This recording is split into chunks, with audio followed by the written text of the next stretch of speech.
"Don't burn that rail," Lula said, catching Stonewall's wrist before he could feed the charred wood to the campfire. Behind them, 7 lean cattle filed through the broken gate of the Barren ranch he had bought from her father with nearly every dollar he owned. "Knox says you ran from the barn that burned here," she said. "So why did you come back?" The sunset lay gold across the Snake River plain, outlining the weathered cattle shed and the dark wool of Lula's shawl. Stonewall felt none of its warmth. Her gloved hand rested lightly on his faded sleeve, yet it held him more surely than iron. He had dug the rail from the old foundation that afternoon. 12 years of dirt still clung to its burned grain. He had meant to reduce the last witness to ash before anyone could ask what it remembered. If he lied, Lula would hear Knox's version in the silence. If he told the whole truth, she might take her hand away and never return. Stonewall had spent half his life being called a coward. He had not expected the cattle baron's daughter to make the word hurt worse. "A man ought to know what he can still build," he said. Lula searched his face. Stonewall wanted with a force that frightened him to ask her to stay until he found the courage to answer properly. Instead, he eased his arm from her hand and laid the scorched rail beyond the fire. "It's getting dark, Miss Tanner," he said, turning toward the rusted pump. "You should be heading back to the main house." Lula adjusted her shawl, her jaw tightening just a fraction. "I'll be back on Thursday to check the pasture rotation, Mr. Ferris. Try not to burn the rest of the fence down before then." She walked to her horse, her spine straight, leaving Stonewall to listen to the wind rattling the dry sagebrush. The Ferris Ranch was a crooked sign, a drafty line shack, a weathered shed, and 80 acres her father had considered too poor to keep. Stonewall's 7 cows were lean Nevada stock that pulled at the yellow grass as if stubbornness might fatten them. He had spent 12 years working other men's herds and saving trail pay to buy back the ground the fire had ruined. Now he owned it, though ownership had not made the place forgive him. Lula returned just after dawn on Thursday, without an escort or a side saddle. A heavy leather ledger rode beneath her arm. Stonewall had heard that she kept the Tanner breeding records and water tallies, while men took credit for the decisions. Her own herd was what she wanted. His barren acres were the one place her father cared too little about to stop her proving she could build it. She dismounted and walked to the makeshift corral. Stonewall noticed the ink stains on the fingertips of her gloves. He noticed the slight slump in her shoulders before she saw him and straightened up, putting her armor back on. "You didn't fix the gate," she said, running a hand over the crooked timber. "It leans with the confidence of a drunk reverend," Stonewall replied, stepping down from the porch. "But it holds." Lula opened her ledger. "I need to separate the 3-year-olds. If we divide the upper pasture and rotate them every 4 days, the grass might recover by first snow. Are you going to object to my figures, or are you just going to stare at my boots?" "Your figures are fine," Stonewall said. "I'm just wondering why you're putting this much work into 7 skinny cows that don't carry your father's brand." Lula looked up, her dark eyes sharp.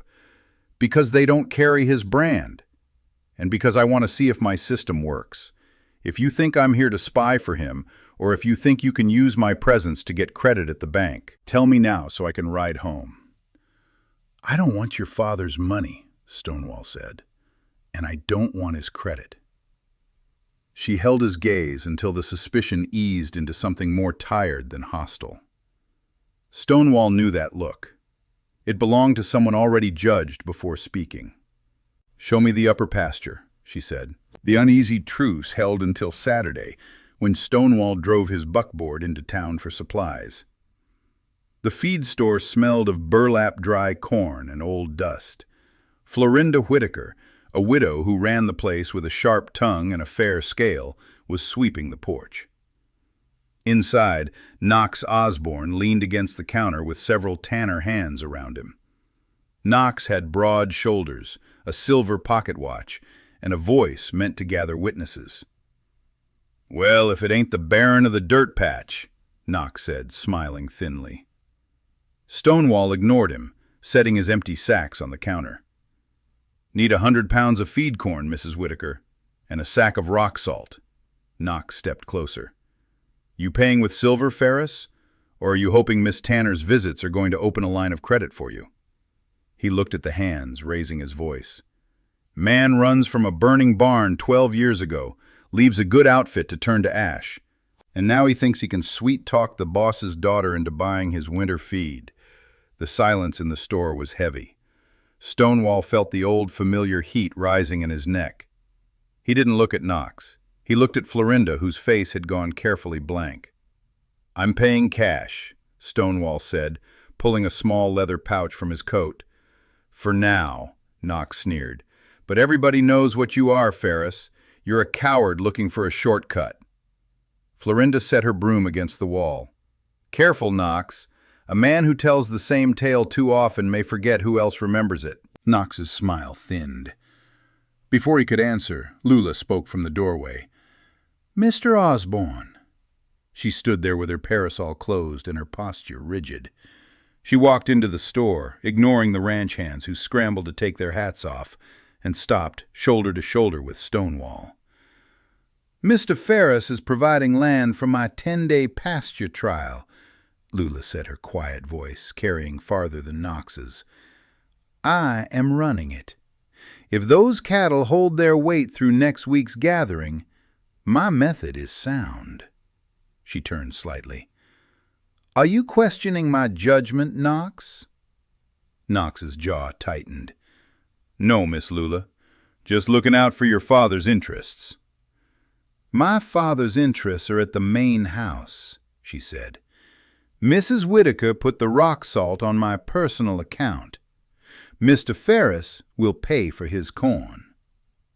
Florinda raised an eyebrow. "I'll do that, though the rest of the bill will have to be paid in wedding gossip, seeing as how you two are standing awfully close." Both Stonewall and Lula stepped away from each other. "There is no gossip," they said in unison.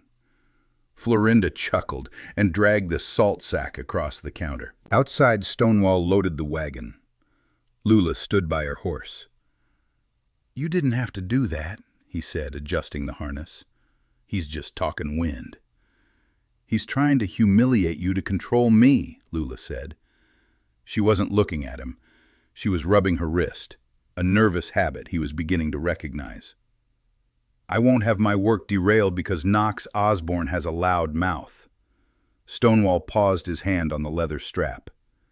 She had not defended his past. She had not said he wasn't a coward. She had anchored what they were building now.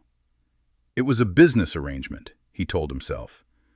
Yet the fact that she had stood beside him made a quiet, dangerous hope bloom in his chest. As he tightened the last buckle, Lula said, "Why do you let him tell that story as though it belongs only to him? Outshouting a lie does not make a man honest." "No, but silence leaves the liar the whole room." Stonewall looked toward the store window. Florinda had gone back to sweeping, though her warning to Knox still sat in his mind.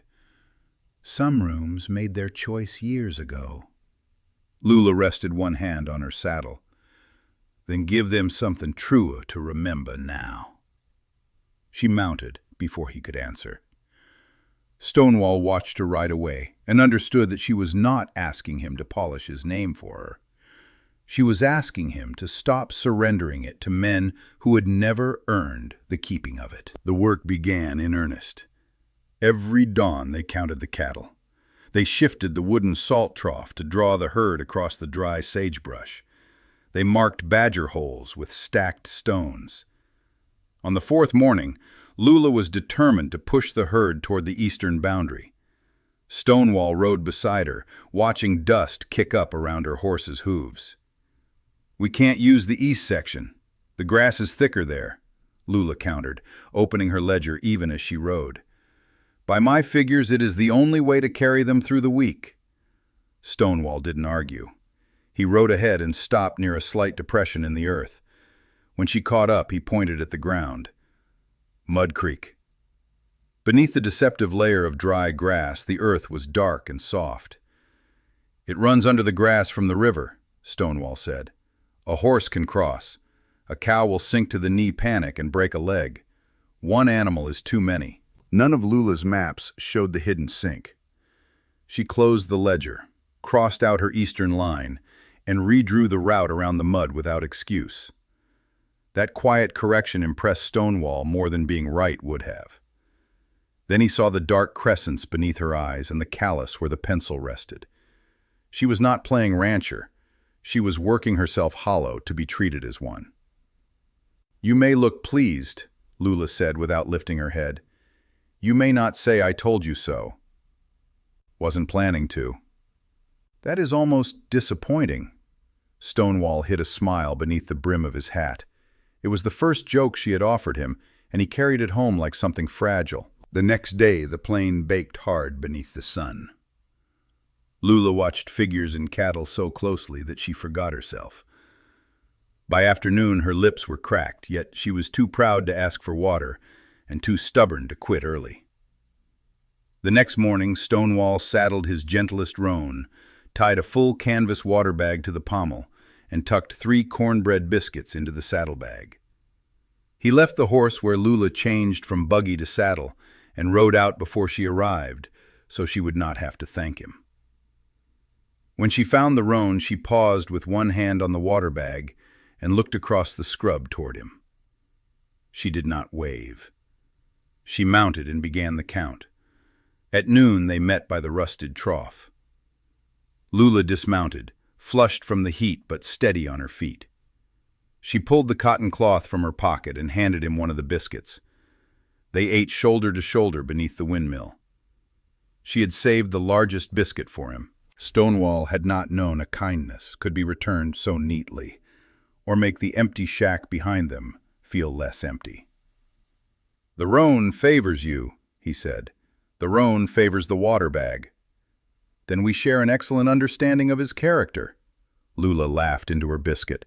Stonewall looked away before she could see how badly he wanted to hear that sound again. When they returned to the shack that evening, Lula walked to the tally board nailed to the porch post. Above the columns where he had written, "Ferris Herd," she drew a white line and wrote, "Tanner," beside his name. She did not look at him when she did it. She dusted her gloves and climbed into her buggy. Stonewall remained on the porch after the wheels vanished, staring at the 2 names. He had spent his life making himself easy to leave. Now the thought of tomorrow without her voice beside the cattle count put the whole ranch out of measure. The turning point came on the 7th day. They were moving the herd near the stage road when a freight wagon rattled past. A teamster tossed a half-smoked cigar into the brittle grass. The wind caught the ember. Within seconds, a line of fire ran toward the wooden corral. Smoke struck Stonewall before the heat did. His hands locked on the reins. The plane vanished beneath the crack of an old roof, the bawling of trapped cattle, and the orange dark of a winter barn. He was 22 again, and unable to breathe. "Stonewall!" Lula had already swung down. She seized the scorched rail lying near the fence, the same one she had stopped him from burning, and ran toward the fire, beating at the flames. The sight of her fighting while he sat frozen broke something loose. He vaulted down, grabbed his canvas coat, and smothered the fire beside her. They kicked dirt and beat the grass until the last ember died against bare earth. Stonewall dropped his coat. His hands shook so hard he could not close them. Knox's word for him seemed branded across the blackened ground.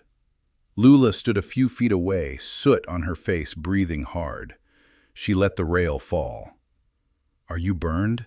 Stonewall asked. He wanted to examine her hands, but shame kept his own at his sides.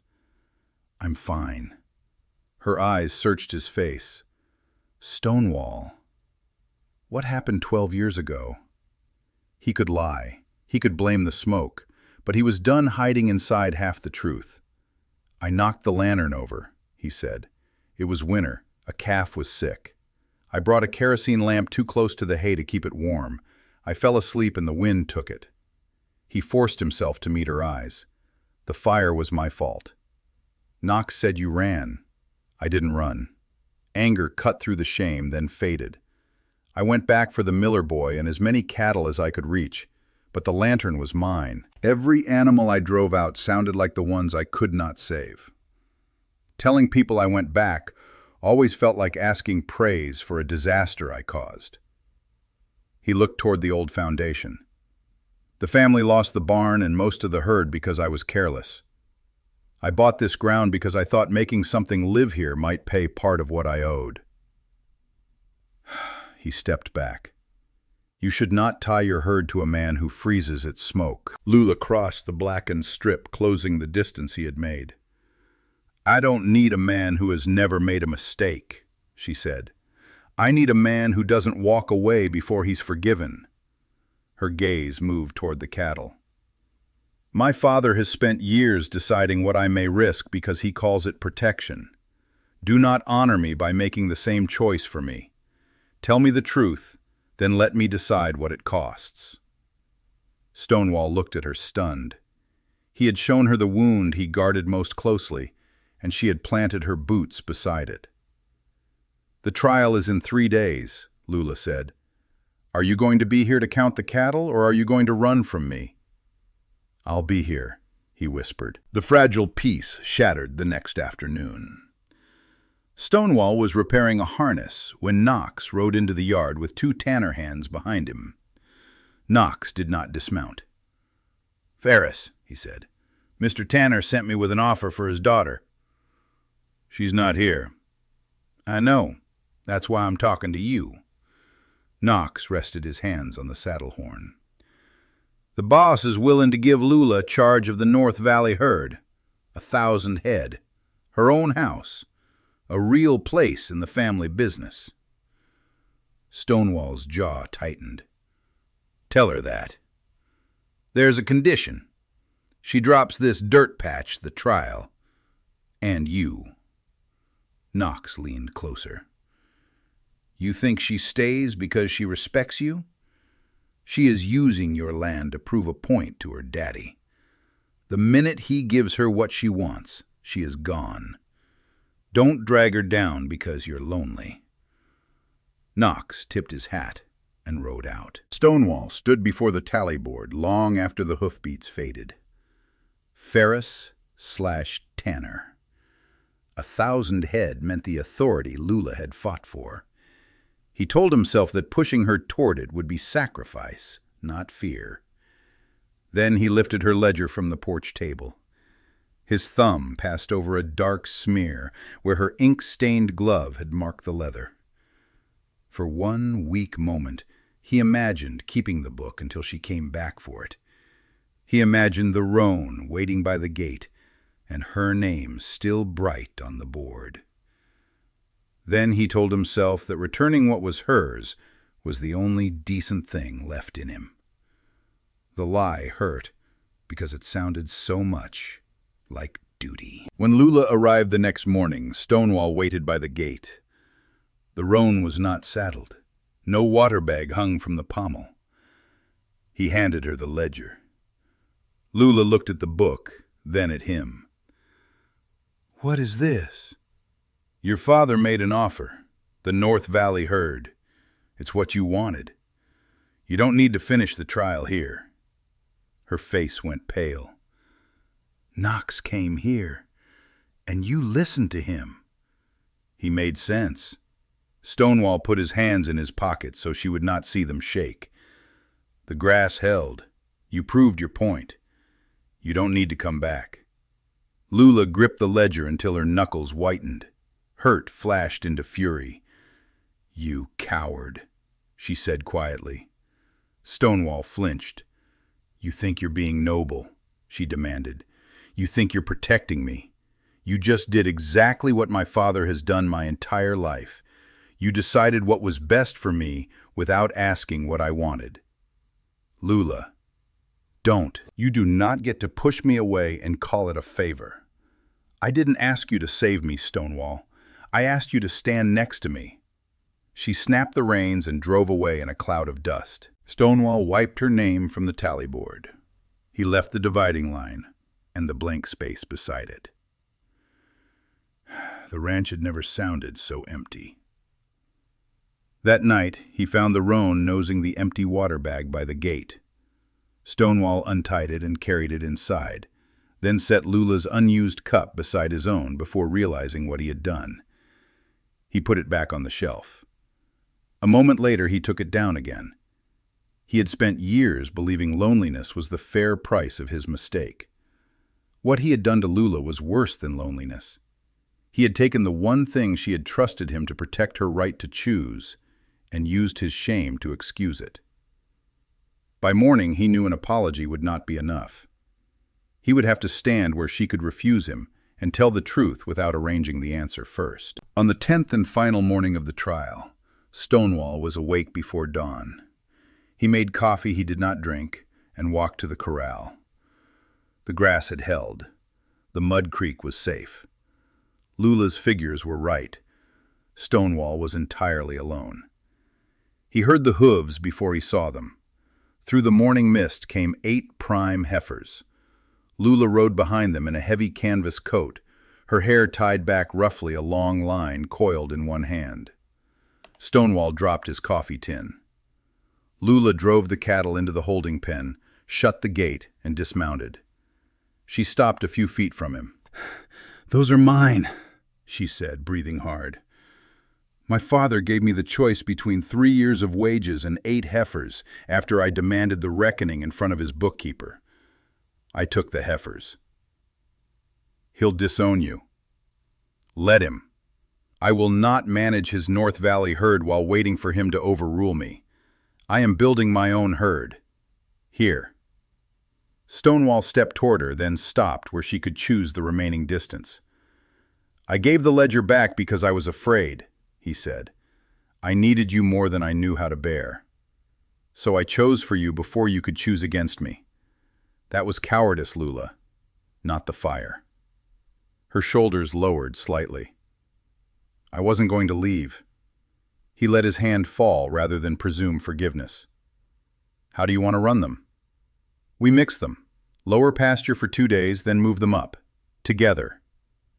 "Together," he echoed. By noon, local ranchers crowded the yard to see whether the Barren's daughter had made cattle hold weight on stone and sage. Florinda watched from her buckboard.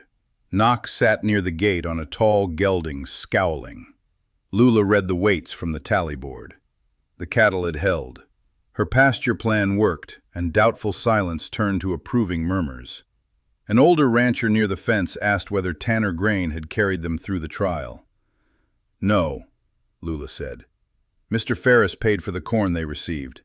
The rest came from moving them before they stripped each patch bare." Stonewall saw the questioners look from her ledger to the grass beneath their boots. Lula did not need her father's name to make the land answer for her. Knox nudged his horse forward. "A neat trick, Miss Lula, but Mr. Tanner wants his cattle back, and he is willing to pay Ferris a premium for this dirt patch to make him go away." He drew a thick envelope from his coat. $500, Ferris. Take it and ride out. You win." The yard went still. $500 was a fortune. Stonewall stepped off the porch. He did not look at the envelope. He looked at Lula. This was the choice the frontier expected a poor man to fail. "Keep it," he said. "I'm not selling." Knox frowned. "Don't be a fool. You have nothing to offer her. She's a Tanner." "She is my equal partner," Stonewall said, moving beside Lula. "Not because of her name and not because she brought cattle. This place would still be 7 starving cows and a broken gate without her. If she chooses this ground, half of what we build on it is hers." He held out his hand. Not assistance, a public choice. Lula pulled off her riding glove, dropped it in the dust, and took his hand. "I didn't come for charity," she said, facing Knox and the gathered ranchers. "I came to build a herd, a profession, and a future. I chose this ranch after I knew how the fire began. I chose Stonewall before anyone gave him back a good name." Knox's mouth twisted. "Then you chose a coward." Stonewall felt Lula's fingers tighten, but this time he did not let another person carry his truth. "I knocked over the lamp," he said loud enough for the yard. "That part is mine. I also went into the loft 3 times. I carried Caleb Miller out and drove what cattle I could through the south door. I never spoke of that because saving some did not restore what my carelessness destroyed." He turned his eyes to Knox. "You know I did not run. You were standing by the well when I went back in." Knox's face changed. Not much, but enough. Florinda climbed down from her buckboard. She brought no paper and no relic, only the memory she had carried like any other witness. "I was there," she said. "Stonewall brought the Miller boy out wrapped in his own coat. I said so then. Folks preferred a foreman's account to a cook's." She looked straight at Knox. "But since you have dragged the tale into daylight again, you might tell them why you rode for town before the roof fell." A murmur moved through the ranchers. Knox glanced from one face to another and found no man eager to laugh with him. His accusation had not been defeated by a hidden document. It had been stripped of power by Stonewall's own confession, Lula's choice, and a witness who no longer had reason to keep peace with him. "You'll regret this," Knox said to Lula. "That will be mine to decide," she answered. Knox wheeled his horse and rode away. The 2 Tanner hands followed at a slower pace. The neighbors stayed only long enough for one rancher to press 2 spare hinges into Stonewall's hands and another to promise seed for spring. Then the yard quieted around Lula and Stonewall, leaving the public triumph behind and the broken gate waiting in the sunset. Before dusk, Stonewall and Lula carried the scorched rail to the broken fence. They fitted it between new posts in the rhythm learned over 10 mornings, his hands steadying the weight, hers setting the measure. The rail he had meant to burn became the crossbar of their gate. When the yard was empty, Stonewall entered the line shack and knelt before the cast-iron stove. For 12 years he had eaten cold meals or built fires in open dirt. Enclosed flames still carried the sound of falling rafters. He struck a match. His hand trembled, but he touched it to the kindling. Fire took slowly, then settled into a warm, ordinary glow. Lula stood in the doorway without her shawl, tired and dust-marked, and more beautiful to him than any polished daughter of a cattle baron had a right to be. "I have one more choice I owe you," Stonewall said. He rose, leaving room between them. "I want you here for more than the herd. I want your name beside mine after the chalk washes away. Will you stay and build a life with me?" Lula looked at the gloves in her hands, then hung them on the nail by the door. "Yes," she said, "but you will never choose for me again." "No, ma'am." "And half the herd decisions are mine. More than half if the Mud Creek is involved." Her laugh was quiet and surprised. Then she crossed the space he had left for her, laid one hand against his rough cheek, and kissed him once. Stonewall answered gently, as if gratitude and love could share the same breath without either being diminished. When she drew back, he rested his forehead against hers. "Do you still want to count the cattle tomorrow morning?" Lula smiled at the fire he had lit and the gate they had built. "Every day," she said.